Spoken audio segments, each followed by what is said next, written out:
नमस्कार, मैं हूं सर्वमित्र और आप देख रहे हैं एवन तहलका हरियाणा विशेष में आज हम बात करेंगे विधानसभा सत्र के पहले दिन की कार्रवाई की। विधानसभा सत्र का पहला दिन बड़े ही हल्के फुल्के अंदाज में, हालांकि बड़े मुद्दे भी उठाए गए और खत्म हो गया। पहले दिन की कार्रवाई में स्पीकर को मुबारकबाद के अलावा क्या क्या मुद्दे उठाए गए उन पर चर्चा करेंगे।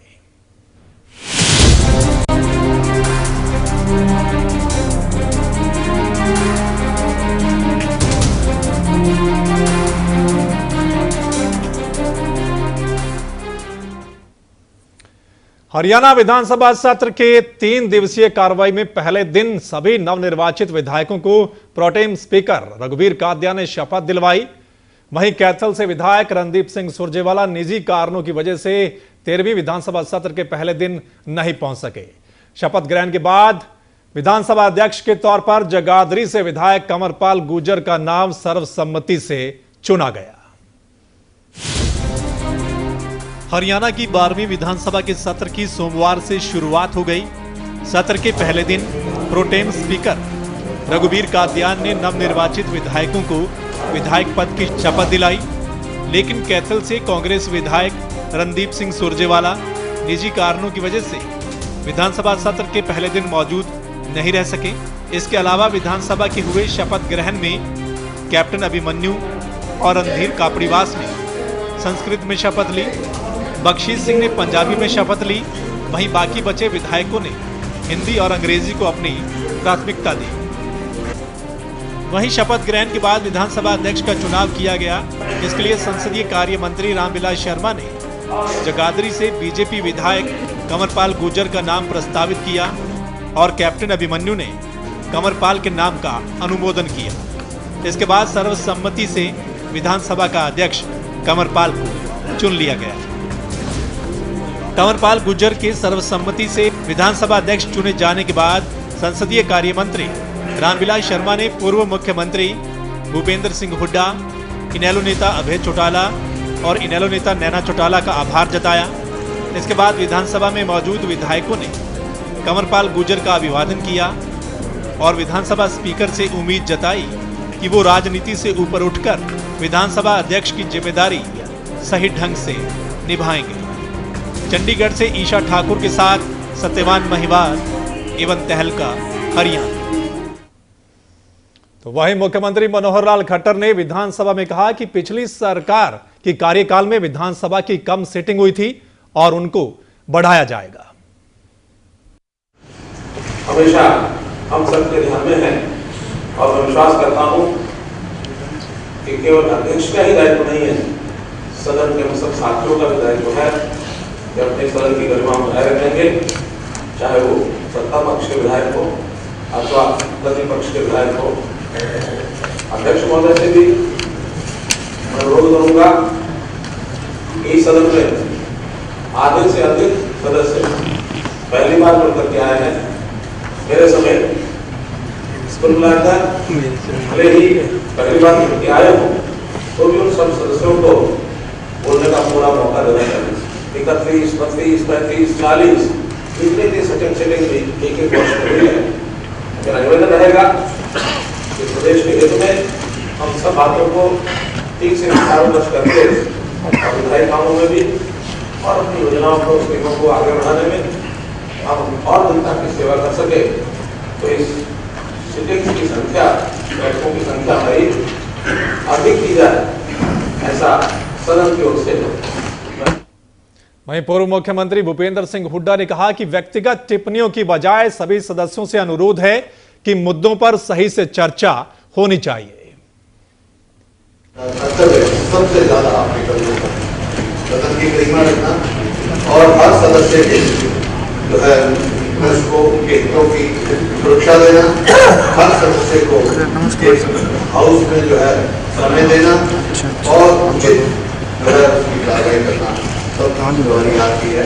मैं ये कह सकता हूँ, मैंने बहुत सारे देखे हैं और जो हरियाणा में जैसे कहा सदन के नेता ने, ये ठीक बात है, समय काल बहुत कम रहा।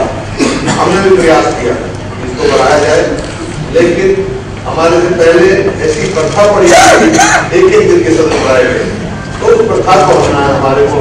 यहाँ से अगर जाएंगे सदन के नेता, हमारा पूरा सहयोग होगा उस प्रथा को हटाकर नई कायम की जाए, कन्वेंशन की जाए और उनको उनका अनुसरण किया जाए, ताकि सबको मौका मिले और जो डिबेट्स हो, जो यहाँ पे चर्चा हो, वो एक कंस्ट्रक्टिव चर्चा हो। वहीं इनेलो विधायक दल के नेता अभय सिंह चौटाला ने कहा कि सदन की कार्रवाई के लिए 3 दिन पर्याप्त नहीं है और इसको बढ़ाया जाना चाहिए। और जिस तरह से आपने बताया कि इस बार देश और लोग को ज्यादा चुन करके आए हैं, तो इसलिए आपसे अनुरोध है कि देर उसको ज्यादा मौका दिया जाए, ताकि वो अपनी बात, अपने हल्के की बात विधानसभा में सके। पलवल से कांग्रेस विधायक करण सिंह दलाल ने कुछ अहम मुद्दे उठाए। करण सिंह दलाल ने कहा कि चंडीगढ़, SYL और अलग हाई कोर्ट जैसे मुद्दों पर भी फैसला होना चाहिए। हमारे प्रदेश के बहुत महत्वपूर्ण मुद्दे हैं, जैसे SYL, जैसे प्रदेश का नया हाई कोर्ट बनना। हमारे प्रदेश के बहुत महत्वपूर्ण मुद्दे हैं, जैसे SYL, जैसे प्रदेश का नया हाई कोर्ट बनना। वहीं कलायत से निर्दलीय चुनकर आए जयप्रकाश ने कहा कि वो स्पीकर से उम्मीद करते हैं कि जो निर्दलीय चुनकर आए हैं उनको भी बोलने का उचित समय दिया जाएगा। मैं तो आपसे एक निवेदन करना चाहूंगा कि निर्दलीय उम्मीदवार सब दलों को हरा करके आते हैं।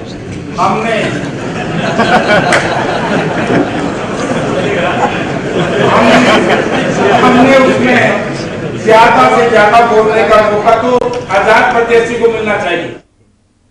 उधर रेवाड़ी से बीजेपी विधायक रणधीर सिंह कापड़ीवास ने कहा कि बहुत से विधायक पहली बार चुनकर आए हैं, वो भी कुछ सीखें, इसके लिए उनको भी समय दिया जाए।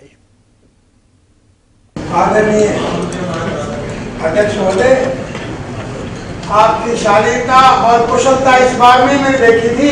मैंने उंगली इसलिए उठाई थी, क्या नए व्यक्ति को भी मौका देंगे, तो आपने औरों से पहले मुझे मौका दिया।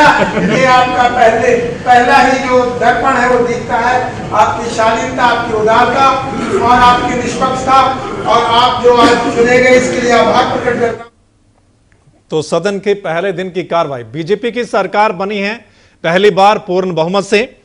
सदन की पहले दिन की कार्रवाई, जो नवनिर्वाचित चुनकर आए थे विधायक, उनको शपथ दिलाई गई है प्रोटेम स्पीकर की ओर से।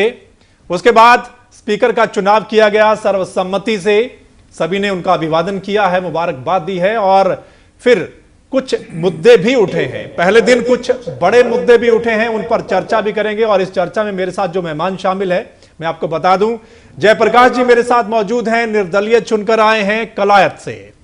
अशोक शेरवाल जी इनेलो के प्रवक्ता हैं मेरे साथ नरेश कौशल जी रहेंगे, वरिष्ठ पत्रकार हैं। साथ ही डॉक्टर सुरेंद्र धीमान जी कार्यकारी संपादक हैं वन तहलका हरियाणा के। चलिए सबसे पहले मैं नरेश कौशल जी के पास जरूर जाना चाहूंगा, क्योंकि आज वो मौजूद थे वहां पर। नरेश कौशल जी, सबसे पहले आपके पास आता हूं मैं। आप वहां मौजूद थे, आप पहले भी बहुत सारी सदन की कार्रवाई देखते आए हैं, बहुत सारी सरकारों को आपने देखा है। पहले दिन की कार्रवाई को किस तरीके से देखते हैं, बीजेपी सरकार की विधानसभा सत्र के पहले दिन की कार्रवाई को? देखिए, जैसा कि अनुमानित था पहले से ही, भारतीय जनता पार्टी की सभी जानते हैं मेजॉरिटी है, और उन्होंने बहुत ही सभी दलों ने कुल मिलाकर बड़ी शालीनता से एक शुरुआत की है। अच्छी शुरुआत है लोकतंत्र के इस मंदिर में, जहाँ पे बहुत तरह की पहले कई तरह की बातें, जो विपरीत बातें देखी गई हैं जी, और इस सदन से लोगों को कैसे बहिष्कार करना, यहाँ से निकाले, कई लोगों को निकाले जाना, कई कई दिन तक निलंबन होते रहना, ऐसी बातें जो होती रही हैं, उनको एक विराम मिला नज़र आता है। पूर्ण विराम तो हम अभी नहीं कहेंगे, क्योंकि जो बातें भारतीय जनता पार्टी और कांग्रेस के लोगों ने आपस में की हैं, भले ही उसमें बड़ी शिष्टाचार और शालीनता थी, लेकिन कहीं ना कहीं ये संकेत भी थे जो चुनौतीपूर्ण संकेत जैसे होते हैं। वो भले ही चीफ मिनिस्टर, मुख्यमंत्री ने बहुत अच्छे शब्दावली में बात की है, बड़ी शालीनता से की है, लेकिन जो रुख रामविलास शर्मा जी की जो बातचीत थी या भूपिंदर सिंह हुड्डा ने जिस तरह से उनके उत्तर दिए हैं, उनमें थोड़ी नोक झोंक ऐसी दिखाई जरूर पड़ती थी कि आइए हमें आपकी चुनौती स्वीकार है, ऐसा कुछ लग रहा था। भूपिंदर सिंह हुड्डा वो भी पूरे अपने उसमें फोरम में थे भूपिंदर सिंह हुड्डा। तो कुल मिलाकर हम ये कह सकते हैं कि अगर ऐसी शुरुआत है जिसमें कि जैसे कि निर्दलियों ने भी बात की, नए विधायकों ने अपने मुद्दे उठाए कि हमें समय मिलना चाहिए, कुल मिलाकर हम कह सकते हैं कि अगर ये अच्छी शुरुआत ऐसी हो तो आगे को इस लोकतंत्र का, जैसे कहा है मैंने, मंदिर है, तो इसमें कुछ ना कुछ अच्छे आने वाले दिनों में भी अच्छी बातें हो सकती हैं। चलिए, आने वाले दिनों में कुछ अच्छी बातें हो सकती हैं। जिस तरीके से आज पहला दिन था, मेरे साथ माफ करना वीर कुमार यादव जी भी जुड़े हैं, बीजेपी के प्रभारी हैं वीर कुमार यादव जी। चलिए अब मैं आता हूं धीमान साहब के पास, सुरेंद्र धीमान जी। धीमान साहब, पहले दिन विधायकों को शपथ दिलाई गई, स्पीकर का चुनाव हुआ, लेकिन जब मुबारकबाद दी जा रही थी तो करण सिंह दलाल ने पहले ही दिन कुछ बड़े मुद्दे उठाए हैं, जो पंजाब से जुड़े हुए हैं, जो हरियाणा के हित उनके साथ जुड़े हुए हैं, उन मुद्दों को उठाया। हालांकि उसके जवाब में बीजेपी के एक विधायक ने कहा कि पहले दिन ये नहीं उठाए जाने चाहिए थे, पहले दिन हल्के फुल्के अंदाज में अगर कार्रवाई खत्म होती तो अच्छा होना चाहिए था, लेकिन जो पहले दिन मुद्दे उठाए गए हैं बड़े बड़े, क्या कहेंगे इस बारे में? क्योंकि जो परंपरा रही है, पहले दिन विधायकों को शपथ दिलाने के बाद तुरंत स्पीकर और कई बार साथ में डिप्टी स्पीकर, बाद में जब स्पीकर चुने जाते हैं तो वो डिप्टी स्पीकर का चुनाव कराते हैं जी। इस बार डिप्टी स्पीकर का चुनाव तो नहीं हुआ है, लेकिन स्पीकर का चुनाव होती है तो उनको मुबारकबाद का सिलसिला चलता है, जिसमें मुख्यमंत्री सबसे पहले बोलते हैं, फिर विपक्ष की तरफ से जो विपक्षी के नेता बनने के लायक होते हैं या जो प्रमुख विपक्षी पार्टियां होते हैं उनके नेता बोलते हैं जी, और अंत में कुछ और विधायक भी कम से कम 1 घंटा ये मुबारकबाद का सिलसिला चलता है तकरीबन जितने भी आज तक मैंने देखे कार्यक्रम स्पीकर का चुनाव होने के बाद। और सब विपक्ष के साथ साथ जो सत्ता पक्ष के विधायक तो उनको कहेंगे, विपक्ष के जो विधायक हैं वो भी कहते हैं कि जी आपसे हमें ये उम्मीद है, निष्पक्षता की उम्मीद है, हमें समय मिलेगा।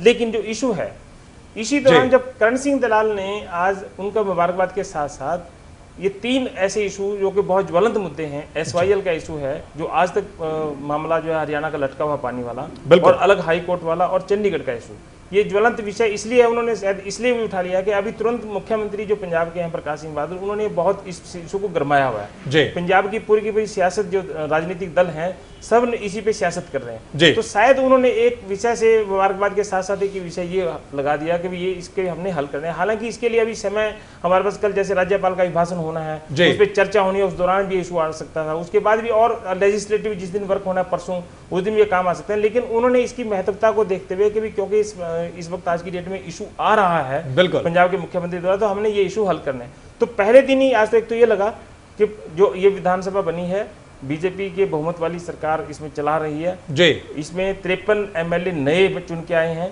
तो 2-3 बातें इसमें बहुत उभर के आई। जैसे जयप्रकाश जी उन्होंने कहा कि निर्दलियों को भी समय मिलना चाहिए, सामान्य तौर पर कई बार निर्दलियों को कम की वजह से उनके जितना समय होता है उतना नहीं मिल पाता, बिल्कुल। तो ये 3-4 बातें उभर के आई हैं और इससे हमें गंभीरता ये झलक रही है। पहले दिन ही हल्की फुल्के अंदाज में जैसे बात हुई है उसको, बिल्कुल वो इतनी चलती है सामान्य तौर पर कि वो व्यंग भी कसते हैं कि जी वाली बात भी करते हैं। बिल्कुल, पहले दिन ठहाके भी लगे हैं, जब बिल्कुल जब रामविलास शर्मा बोल रहे थे उस समय ठहाके भी लगे हैं वहां पर सदन में, कृष्ण बेदी बोल रहे थे उस समय भी ठहाके लगे हैं, तो हल्का फुल्का माहौल था। जयप्रकाश जी आपके पास आना चाहेंगे। जयप्रकाश जी, जब आप बोल रहे थे तब भी ठहाके लगे थे, आपने कहा कि निर्दलीय जो चुनकर आए हैं उनको भी पूरा मौका दिया जाना चाहिए। मैं आपसे यह जानना चाहता हूं, पिछले 10 साल में कांग्रेस की सरकार थी, आप भी कांग्रेस का एक हिस्सा थे, अब निर्दलीय चुनकर आए हैं, सबसे पहले तो कैसा लग रहा है, एक निर्दलीय के तौर पर सदन में मौजूद रहेंगे, और दूसरा जिस तरीके से आपने आवाज उठाई, क्या लगता है इससे पहले क्या निर्दलियों की बात नहीं सुनी जाती थी, और अब क्या लगता है, उम्मीद करते हैं इस सरकार में निर्दलियों की बात भी सुनी जाएगी? देखो, वैसे तो निर्दलीय की बात बराबर सुनी जाती रही है जी, और मुझे आशा भी है नए स्पीकर साहब से, अध्यक्ष महोदय से सुनते रहेंगे। लेकिन मेरा कहने का तात्पर्य यह था कि निर्दलीय जो उम्मीदवार होता है और जो विधायक चुना जाता है तो सब दलों को हरा करके आता है। मेरे सामने भारतीय जनता पार्टी का उम्मीदवार भी था, कांग्रेस का भी था, और इंडियन नेशनल लोक दल का भी था, और दूसरे उम्मीदवार थे। तो जब हम सबको हरा करके आए हैं, हम जीत करके आए हैं, और जहां तक क्योंकि मैंने जो देखा है रूल एंड प्रोसीजर को, जिस पार्टी का जितने संख्या होती है विधायकों की, उनको उसके हिसाब से समय लॉट किया जाता है। तो इस हिसाब से निर्दलीय को कम मिलता है। लेकिन निर्दलीय को मैंने अध्यक्ष महोदय से यही रिक्वेस्ट की कि हम लोगों को समय दूसरे दलों से ज्यादा मिलना चाहिए। ये मेरी बात थी, ताकि हम लोग भी अपने इलाके की बात जहां तक उठाएंगे वो तो उठाएंगे, लेकिन जो दूसरे दल हैं, दूसरे दलों के बारे में हम अपनी बात व्यक्त करेंगे स्पीकर के माध्यम से, सदन के माध्यम से, ताकि जनता अवगत हो कि कहां कहां क्या खामियां रही हैं, क्यों निर्दलीय चुनाव लोगों ने लड़ने पड़ते हैं, क्या कारण है, दल के नेता किस तरीके से तानाशाही रवैया अपनाते हैं, उसके बारे में हम सदन के सामने बड़ी विस्तार से यदि चर्चा करें तो बेहतर होगा। ये मैंने बिल्कुल जयप्रकाश जी, जो आज करण सिंह दलाल ने मुद्दे उठाए हैं, 3 बड़े मुद्दे, उनमें कानूनी दांवपेच भी फंसा हुआ है और इतनी जल्दी सुलझने वाले नहीं है, फिर भी उनको उठाया गया है। हालांकि कांग्रेस की सरकार रही पीछे 10 साल, फिर भी कांग्रेस के नेता नहीं उठाया है कि इनका फैसला होना चाहिए, इन पर चर्चा होनी चाहिए सभी पार्टियों की ओर से। किस तरीके से देखते हैं इसको? और ये एक एमएलए ने, जो बीजेपी के एमएलए थे, उन्होंने टिप्पणी भी कर दी थी कि पिछले 10 साल से तो आपकी सरकार, हाँ, बिल्कुल टिप्पणी भी की थी। बिल्कुल जयप्रकाश जी बताएंगे क्या? बिल्कुल लेकिन इसका उनका संदर्भ ये नहीं था कि आज बहस हो। करण दलाल जी मेरे पड़ोस में बैठे थे, उनका कहने का तात्पर्य ये था कि कई मुद्दों पर पंजाब के अंदर भारतीय जनता पार्टी, अकाली दल और दूसरे कांग्रेस के लोग मिल करके हरियाणा प्रदेश के हितों के साथ कुठाराघात करते हैं, हमारा विरोध करते हैं। तो उनका कहने का मतलब ये था, हमने ऐसी बातें जब सदन के सामने रखी जाएं तो उन पे हमने सदन से और दलगत राजनीति से ऊपर उठ करके विचार विमर्श करके प्रदेश हित की लड़ाई मिलकर के लड़नी चाहिए। उनका कहने का तात्पर्य ये था, और मैं इस बात का स्वयं भी समर्थक हूँ। ये 4-5 जो मुद्दे हमारे पंजाब से उलझे हुए हैं, मैं स्वयं जब लोकसभा का सदस्य था और आज जो पंजाब विधानसभा के स्पीकर हैं अटवाल साहब, ये हमारे लोकसभा के डिप्टी स्पीकर होते थे। उस वक्त भी मैंने इनकी हाजिरी में चेयर पे बैठे थे, ये मुद्दा उठाया था SYL का, कि SYL का मामला सुलझाना चाहिए अटवाल साहब, आज जब बड़े ओहदे के ऊपर हो।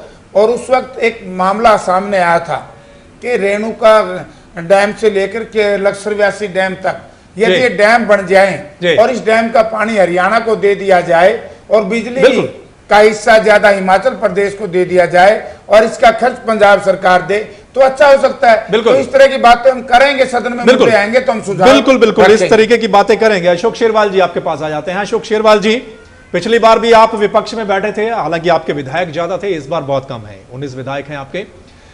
कि कैसा लग रहा है विपक्ष में? पिछली बार भी आपने सारे मुद्दे उठाए और कई बार वॉकआउट भी किया, सरकार ने नहीं बात सुनी, और इस बार भी बहुत कम विधायक हैं, कांग्रेस के थोड़े से कम है आपसे। क्या लग रहा है? पहले दिन अच्छे मुद्दे उठे हैं, हल्के फुल्के अंदाज में बातचीत हुई है, क्या लग रहा है कि इस तरीके से बीजेपी की सरकार आगे सदन की कार्रवाई चलाएगी? देखिए, जहां तक विपक्ष का सवाल आपने उठाया है, पिछले 10 साल से इंडियन नेशनल लोकदल विपक्ष की भूमिका अपनी बखूबी निभाती आई है। समय समय पर महामहिम को ज्ञापन भी दिए हैं, सड़कों पर उतर करके संघर्ष भी किए हैं, जो भी यानी कि कांग्रेस की कारगुजारियाँ रही हैं उनको उजागर किया है। और हमने 16 अगस्त को पूरे विधायक दल ने मिलकर के चार्जशीट भी हमने सौंपी थी। तो जो भी एक विपक्ष की एक भूमिका होती है, लोगों के हितों की लड़ाई लड़ते हुए हमने बखूबी विधानसभा में उनकी आवाज़ को बुलंद किया है। लेकिन परिस्थितियां अलग रही हैं। वो परिस्थितियां का कारण रहा है क्योंकि देश के अंदर 6 महीने पहले जो लोकसभा का चुनाव आया था, वो चुनाव राहुल गांधी वर्सेस मोदी जी थे। तो देश की जनता ने मन बनाया मोदी जी की तरफ। नहीं, अब क्या लग रहा है? एक पिछली बार कांग्रेस थी सत्ता में, इस बार बीजेपी है, आप विपक्ष में। मैं वही बात दोहराना चाहता हूँ। तो 6 महीने पहले जो लोगों का मन बना था, तो उस चीज को देखते हुए, क्योंकि कांग्रेस को जनता सबक सिखाना चाहती थी, और तो उस चीज को देखते हुए आज हरियाणा प्रदेश के अंदर जो भी आज परिस्थितियां बनी हैं, जो सरकार आज बहुमत से भारतीय जनता पार्टी की बनी है, कई कारण रहे हैं। मैं उनका उल्लेख यहाँ पर नहीं नहीं करूंगा क्योंकि हम उनके ऊपर गहन अध्ययन कर रहे हैं। और हमने कार्यकारिणी की मीटिंग भी बुलाई है, वो अलग बात है। लेकिन सरकार बनी है। सबसे पहले तो मैं हरियाणा प्रदेश की सरकार को, आदरणीय खट्टर जी को बधाई देना चाहूंगा। और जिस प्रकार से आज सदन चला है, बड़ी शालीनता से चला है, इसी तरीके से शालीनता से चलना चाहिए। और जहां तक बात मुद्दों की आती है, 90 विधानसभा है, अलग अलग विधानसभा से जीत करके हर विधायक जीत करके आता है, प्रतिनिधि करता है हर विधानसभा से। तो मेरा मानना है कि हर विधायक को पूर्ण यानी कि समय मिलना चाहिए। बिल्कुल बिल्कुल बिल्कुल, सभी ने कहा भी है कि सभी को समय मिलना चाहिए और जो नए चुनकर आए उनको भी पूरा समय मिलना चाहिए बकायदा। बिल्कुल सही बात। बिल्कुल, वीर कुमार यादव जी आपके पास आना चाहूंगा। वीर कुमार यादव जी, पहली बार पूर्ण बहुमत से आपकी सरकार बनी है। पिछली बार कांग्रेस की सत्ता थी और विपक्ष में सिर्फ इनेलो था, आपके सिर्फ 4 विधायक। इस बार 2-2 विपक्ष सामने हैं आपके, कांग्रेस के 15 हैं, इनेलो के 19 विधायक है। 2-2 विपक्ष आपको घेरने की पूरी कोशिश करेंगे और पहले ही दिन बड़े मुद्दे उठ गए हैं। किस तरीके से देखते हैं पहले दिन की कार्रवाई को? देखिए, सबसे पहले तो मैं आप जिस प्रकार से सर्वसम्मति से स्पीकर का चुनाव हुआ उसके लिए सभी राजनीतिक दल और भाई जयप्रकाश जी सहित सभी निर्दलीय दल, वास्तव में निर्दलीय विधायक आज बधाई के पात्र हैं कि उन्होंने लोकतंत्र की गरिमा को और लोकतंत्र का जो हमारा मंदिर है उसका जो स्पीकर की जो पद है उसकी गरिमा को और उन्होंने निखार दिया है और ये एक अच्छी बात है। लेकिन एक बात मैं जरूर इस पर टिप्पणी करना चाहूंगा, जो आपने भी चर्चा की, बाकियों ने भी की, कि आज का दिन इस प्रकार के गंभीर मुद्दे उठाना, आज का दिन इस प्रकार की चर्चा में इन इश्यूज को हाईलाइट करना, मैं समझता हूं कि ये कहीं ना कहीं कांग्रेस की नीति और नीयत की ओर इंगित करता है। आज उन्होंने कहा कि प्रकाश सिंह बादल जी ने मुद्दा उठाया इसलिए राजनीति गरमाई हुई है। करण सिंह दलाल जी क्यों भूल गए जब कैप्टन अमरिंदर ने जल समझौते को ही निरस्त कर दिया था, वो सब मेंबर थे, जब तो कांग्रेस मुंह धान कर गई, चुपचाप बैठ गई। मैं ये नहीं कहता कि मुद्दे गंभीर नहीं है, मुद्दे वास्तव में गंभीर हैं और हरियाणा के लिए जीवन रेखा है सारे मुद्दे, लेकिन इनकी गंभीरता उनको आज नजर आ रही है। यानी महत्वपूर्ण होते हुए भी उन दुर्भाग्य है कि कांग्रेस ने मुद्दों को महत्वपूर्ण नहीं माना, उस दिशा में कदम नहीं बढ़ाए और आज उनको ये याद आ रहे हैं। तो अच्छी बात है कि इन मुद्दों को वो समय रहते जब अगले 17 आएंगे उनमें उठाएं।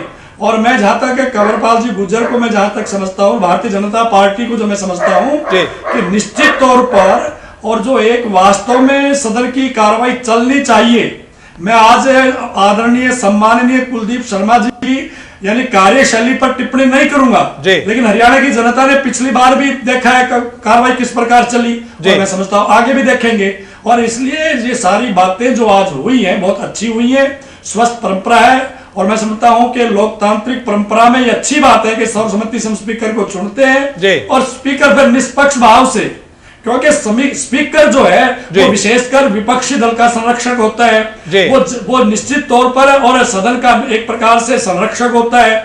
तो मुझे कहीं नहीं लगता कि इसमें किसी प्रकार की और भेदभाव की नीति आएगी। निश्चित तौर पर नए आज, और ये तो सौभाग्य की बात है, पहली बार हरियाणा में इतनी बड़ी संख्या में यानी नए विधायक चुनकर आए हैं। बिल्कुल बिल्कुल। और निश्चित तौर पर महिलाएं भी पहली बार इतनी बड़ी संख्या में आई हैं, तो उनको मौका मिले ताकि उनकी मैं वही पूछ रहा हूं वीर कुमार जी, विधानसभा क्षेत्र के मुद्दे इश्यू 2-2 विपक्ष होंगे आपके सामने, 2-2 विपक्ष। देखिए, विपक्ष की जहां तक बात है, मुझे आज के दिन मुझे ये नहीं कहना चाहिए, लेकिन जब हमारी भारतीय जनता पार्टी की सरकार बनी और उससे पहले जो कांग्रेस सरकार थी, उस समय आपने देखा है कि विपक्ष की हमारी क्या भूमिका थी। तो मैं समझता हूं विपक्ष 2 हो तो लोकतंत्र में जितना विपक्ष मजबूत होता है उतना सत्ता पक्ष सतर्क और जागरूक होता है। ये अच्छी बात है, लोकतंत्र में कोई बुरा नहीं है। हमें इस प्रकार का विपक्ष को मौका ही नहीं मिलेगा कि वो किसी प्रकार के मुद्दे उठाएंगे। भारतीय जनता पार्टी ने जो कमिटमेंट किया है, हमने विजन और मिशन लेकर लोगों के बीच में गए हैं, वो आप देखना turn by turn her issue पर, हर मुद्दे पर, हर हमारी कमिटमेंट पर, और हम उस दिशा में आगे बढ़ेंगे। विपक्ष का पूरा हमें सहयोग बिल्कुल, तो विपक्ष मजबूत होना चाहिए है, तभी सही तरीके से सरकार भी काम करती है। चर्चा को हम जारी रखेंगे, लेकिन यहां वक्त तो चला एक छोटे से ब्रेक का, जल्द वापस लौटते हैं।